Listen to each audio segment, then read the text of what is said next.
Welcome back, folks, to the random video blog where every single Friday I, Graham G.S. Matthews, run down my rambling thoughts on the wrestling world, share a few stories, etc., etc. And with a little over a week away until WWE's Backlash pay-per-view presented by the SmackDown brand, I thought it was only appropriate to talk about the 5 pay-per-views I want to see brought back by the WWE with the incoming brand split. Not really the incoming, the brand split is already officially underway. But with the brand split being back in full form in WWE, we're seeing the return of Unforgiven, or rather Backlash this month, No Mercy next month. We're going to be having split pay-per-views. I think the commercial said at SummerSlam weekend, during SummerSlam weekend, we're getting an additional 9 pay-per-views or something along those lines, which will obviously leave open the obvious, exceptions of Survivor Series, Rumble, WrestleMania, and SummerSlam, and being the 4 dual-branded pay-per-views. But every other month of the year should have 1 to 2 different pay-per-views each month, and September being the first month in quite some time to be having 2 separate pay-per-views for Raw and SmackDown, with Clash of Champions for Raw in a couple weeks at the end of the month, and Backlash being next Sunday, which I'm very much looking forward to. I think SmackDown has been killing it since the start of the brand split about a month and a half ago. A lot of the SmackDown shows have been really good, sometimes superior to Raw, and the Backlash pay-per-view from Ambrose versus AJ Styles, Baron Corbin probably taking on Kane, the finals of the SmackDown tournament, the crowning of a new SmackDown Women's Champion. You got Bray Wyatt versus Randy Orton, The Miz versus Dolph Ziggler. Pretty much a stacked card from start to finish. I'm looking forward to what SmackDown can bring us come next Sunday at Backlash. So that being said, today's video blog, as I mentioned earlier, we'll be covering the 5 pay-per-view events I want to see brought back in the coming months over the next year as WWE looks to fill out their pay-per-view calendar. Coming in at number 5, in no real specific order, I just kind of listed these out at random. But coming in at number 5 is Unforgiven, which traditionally took place during this month of September in past years. I think from maybe 99, 98, I want to say it debuted in 98, up until 2008. It was a September staple for the WWE, starting out as an in-your-house pay-per-view before becoming a September staple in the years that followed. Always a good pay-per-view right after the SummerSlam show in August.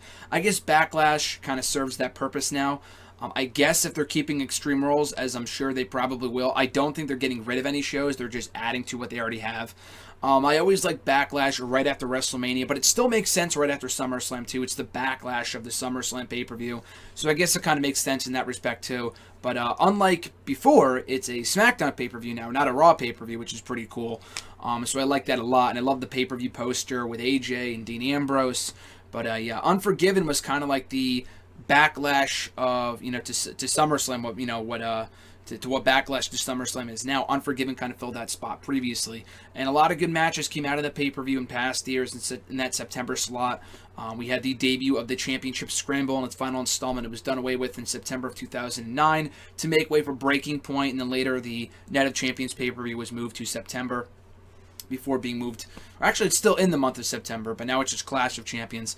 But I always loved Unforgiven. I always thought it was a mistake that they got rid of it in favor. I like Night of Champions. It doesn't really serve a purpose now, just because we have so few championships, and now that it's just a one branded pay-per-view, you're having 4 titles defended, which is no different than SummerSlam. But at any rate, I always loved Unforgiven. I wish they'll bring that back. Hopefully at some point. It doesn't look like they're bringing it back anytime in the next couple months, according to what the schedule says. But hopefully at some point early next year, if not right after WrestleMania, as SmackDown's Backlash-like pay-per-view after Mania.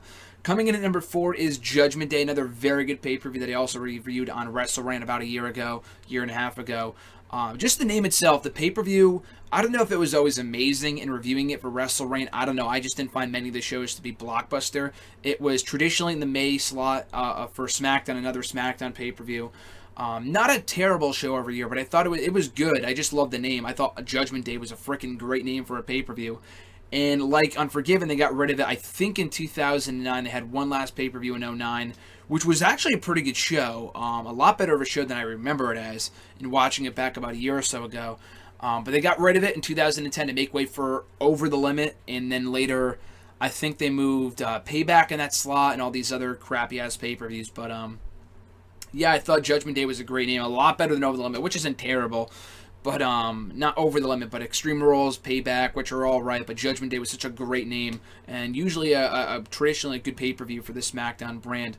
Coming in at number 3, another SmackDown pay-per-view. You'll see a lot of SmackDown pay-per-views, or at least previous SmackDown pay-per-views that were hosted by the SmackDown brand, by the Blue brand, in past years, is Armageddon, another pay-per-view staple in the month of December. Now we have Roadblock, which is pretty weird. I guess they're keeping TLC, which I think is a mistake, but I guess they're keeping that around. And they're adding Roadblock to the pay-per-view schedule in the month of December. I don't know what pay-per-view is going to be Raw, what pay-per-view will belong to SmackDown Live. But at any rate, I thought Armageddon, a lot like Judgment Day, had a great name to it. It was right before the Royal Rumble, and also got replaced by one of those shitty-ass, theme pay-per-views that is TLC, which has always traditionally been a pretty good show. I've always enjoyed TLC, but I just don't really see the need to have a show where you have a ladder match, a chairs match, a tables match, and a TLC match just for the sake of having a chairs match, a tables match, you know what I mean, like so on and so forth. It just makes no sense to me. Again, if they won't get rid of TLC, I would just keep Roadblock in that March slot. I think it makes much more sense to have Roadblock right before WrestleMania as the final Roadblock before WrestleMania, obviously. To have it before the Rumble, unless it's a roadblock to the Rumble, on the road to the Royal Rumble, I'm not exactly sure what purpose it serves. I thought Armageddon was a perfect pay-per-view for that month of December, too, considering it's the end of the world, end of the year, blah, blah, blah. I always thought it was a mistake they didn't bring it back about 4 years ago when the whole 21-12 bullshit was going on, the end of the world crap was going on about 4 years ago, and they didn't bring it back. It fell on a Friday. They could have done it that weekend or something instead of TLC. They didn't do it, unfortunately. But yeah, Armageddon, hopefully, I would hope they move. They probably won't, but I would love to see them move Roadblock from December to early 2017 to January, February, March, whatever. Early, I guess you can't do that right before that's around WrestleMania time. So, but you move it to early on in the year, right before WrestleMania, so you can move Armageddon to that month of December. Again, doesn't matter to me whether it's a Raw or SmackDown pay-per-view, but just note that, just keep in mind that it was a SmackDown pay-per-view previously in past years. Coming in at number 2, again, another previous SmackDown pay-per-view, a staple in the summer, the Great American Bash. For WWE, it was not around for a long-ass time. It, I think, debuted in 2004.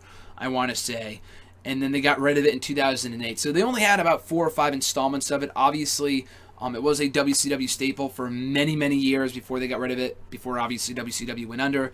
They revived it under the SmackDown brand as a SmackDown pay-per-view in the summer of 2004, brought it back in 05, 06, 07, in 2008 before getting rid of it. I mean, I guess they had the Bash in 09, but the Bash sucked. The Bash was awful, and then they didn't do it again in 2010. I guess due to low buy rates, but now that really doesn't matter because they have the WWE Network and subscriptions and shit like that.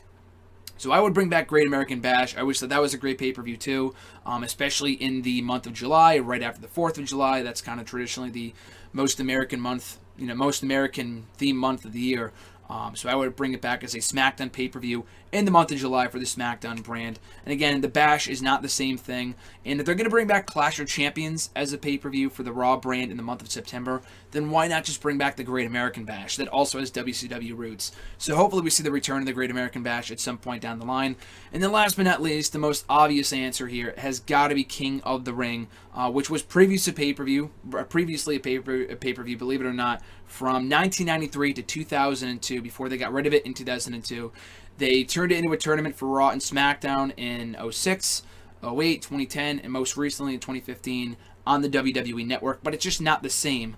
I just think if they brought back the pay-per-view itself, I mean, even in its later years, the pay-per-view did not have as much meaning as it did earlier on, just because they gave it to the wrong people, and the tournament was never really booked properly.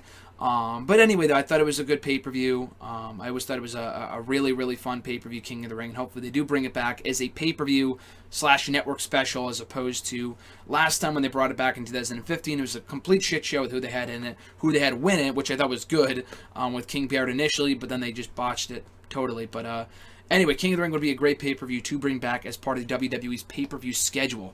So those are the top pay-per-views that I want to see brought back, guys, from Raw and SmackDown, their respective pay-per-view schedules. And one more time, from 5 to 1, we got Unforgiven, Judgment Day, Armageddon, Great American Bash, and King of the Ring. I would love to hear what pay-per-views you guys would bring back for Raw and SmackDown in the months and the year ahead as part of the returning brand split. So that being said, guys, as always, show your support by finding me on the Twitter machine, following me there at WrestleRant, on the Facebook as well, at facebook.com/graham.gsm.matthews, and right here on YouTube at liking, commenting, sharing, and subscribing. So with all that being said, guys, as always, enjoy your weekend. I'm Graham GSM Matthews. Enjoy Backlash next Sunday, and I'll catch you folks down the road.